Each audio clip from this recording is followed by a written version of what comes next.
What's up, guys and gals? It's your host with the most, Griever, as always, bringing you guys the latest Jujutsu Kaisen Chapter 230 review. And, alright, this chapter can be summarized, in my opinion, by Jeff Goldblum in Jurassic Park with the line of, just because you can do something doesn't mean that you should.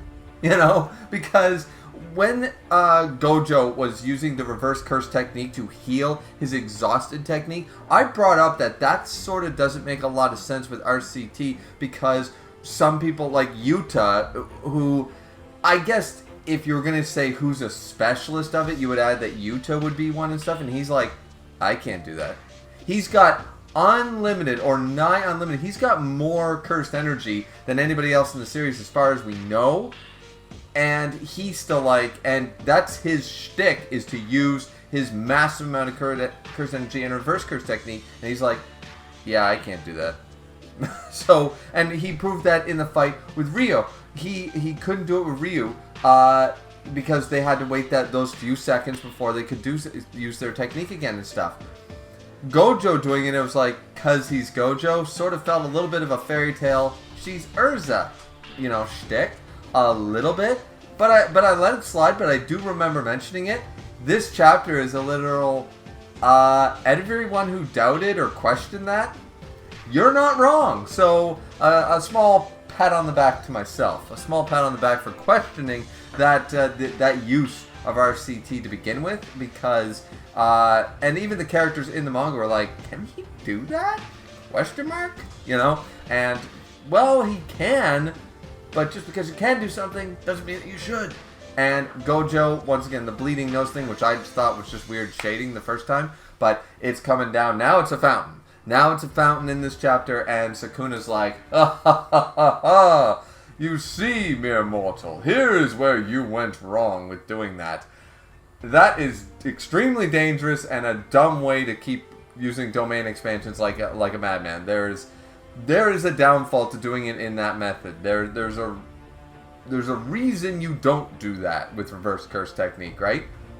And I'm like, alright, this actually makes a lot of sense. And I love the fact that Sukuna he's explaining it. It's like, oh, it's the cortex of this section of the brain and yada yada yada. A bunch of stuff that doesn't really matter. The point is, Gojo did that about 4 times in a row and just attempted a 5th time, and it didn't even work. He can't domain expansion. It will literally fry his brain.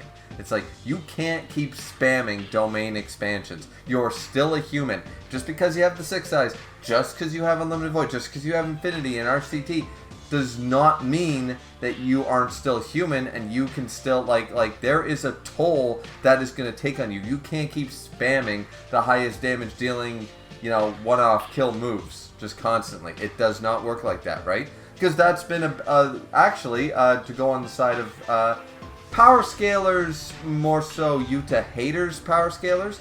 That was the big argument they had, which I'm actually giving credence to them, that just because Yuta has the most amount of cursed energy, nigh unlimited, does not make him necessarily the strongest character just because he can use a bunch of it, because then we were brought up to the idea of the output of it.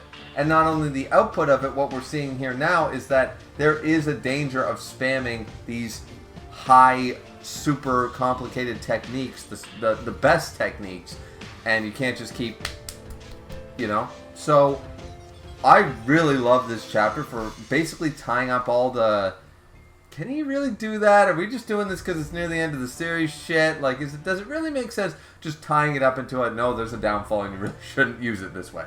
And I love the fact that Sukuna is talking big smack. He's talking shit. And then he goes, yes, well now that you, Gojo, you are just an ordinary, you were born in an era where I didn't exist. Therefore, you had this title of strongest. He's basically he's toting this idea that the only reason Gojo is considered the best or the strongest or that guy is because I was not born yet. He's doing an Escanor bit a little bit, though, not gonna lie, it's not as good as when Escanor does it, because it's facts when Escanor does it, but, and we'll see this right here, because, so Sukuna talks this smack, and it's not bad. It's not bad smack talk. I will give you that. This is some A grade. You're merely ordinary. You know, like, he's only the strongest in this era because this era is weak as shit, right? Okay, fine dandy. Domain, and he explains exactly what he's going to do. Domain expansion. Blood, baby! It's like, and then Gojo, the man, the myth, the legend, who, I mean, he was keeping up a brave face, but he knew he was in trouble. But boom, Sukuna also apparently can't keep doing what Gojo was doing. So even though he's lecturing Gojo on, you can't do that anymore, it's like, neither can you, buddy. Just pointing out, if I can't do it for this downfall reason, why doesn't that apply to you? Oh wait, it does. Blood, baby. And it's just like, okay, this is actually really cool. And so after that, now it's Gojo's turn to talk some smack down to Sukuna, and at the end of the chapter just punches him right in the face. Round goddamn 2. But I love Gojo.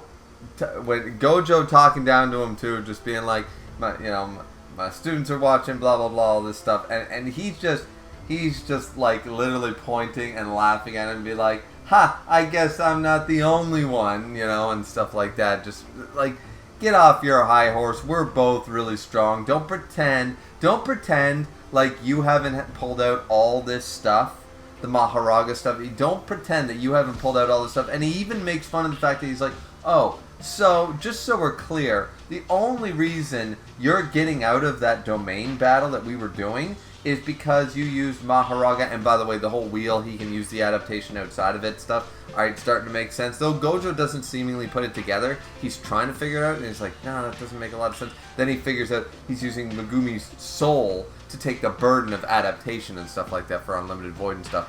So, what I like about this is that he's basically starting to talk smack down to Sukuna, and I don't think he's wrong. He's like, huh. So the only reason you have the upper hand right now is because you gained the 10 Shadows technique, Maharaga, and Megumi's body. Basically, I forget exactly how he says it, but he's basically saying, so if you just had your body, or you didn't have Megumi's body and the 10 Shadows technique, I'd be kicking your ass right now. So you got lucky. Like, the only reason you're able to do this shit is because you're a body-snatching little bitch, and you're using Megumi's soul as collateral. If you didn't have that, you're talking a tough game up here, Sukuna, but if you didn't have the body swap no jutsu shit right now, I think I'd be kicking your ass. And Gojo, I don't think he's wrong. That's what he's basically saying. He's implying it, and I'm like, alright. Now, just to make so we're clear, I like Sukuna and I like Gojo, guys. I don't know how the fight's gonna go. I can see it going both ways. So this isn't me shit talking or hating on Sukuna. I'm just pointing out the facts. And the fact is, I think Gojo's right when he's like, yeah. So basically, if you were still in Yuji's body, I'd be winning right now. You got lucky before I was released. The minute before I was released, you were SOL pretty much against me. So that's actually quite interesting. I do like that. I like the whole chapter. I like that it was more simplistic for me to follow along and understand. And yeah, just the chapter itself was really, really good. So what do you guys think? Chapter 230 was awesome. The fact that this is round 2 and now neither one of them can use their domain expansions anymore because it's going to literally kill them by the looks of it. Okay. So they're both pretty still evenly matched at this point. Yeah, I don't know if Kashimo's going to jump in at some point in the wrong instance and we're finally going to see that once only curse technique and stuff like that. I feel like we're going to. It was mentioned during this battle, so I feel like he's eventually going to, when it looks like Gojo's down and out, Kashimo's going to be like, I'm going in next. Boom! Curse technique while Sukuna's weakened. Bam. And of course, Maharaga is not going to be able to adapt to something he's never seen before. So I think there's a strong possibility if that technique is as powerful as it's been touted, it's going to do some serious damage, if not just outright win the fight. I don't see it because Kashimo's not like not a Maki, a Yuji, a Yuta, somebody like that we've been following for a while, you know what I mean? So I don't really see Kashimo getting the W. I want to see the technique, but I feel like it won't be the end of Sukuna. It probably should be, but it won't be. I don't know. Either way, Chapter 230 is great. So what did you guys think? Like, comment, and subscribe as always. We'll see you guys back here next time for Chapter 231. Sorry this one was a day late. What are you going to do? It's summer. There's shit to get done. So, anyways, have a good one, everyone. Sayonara.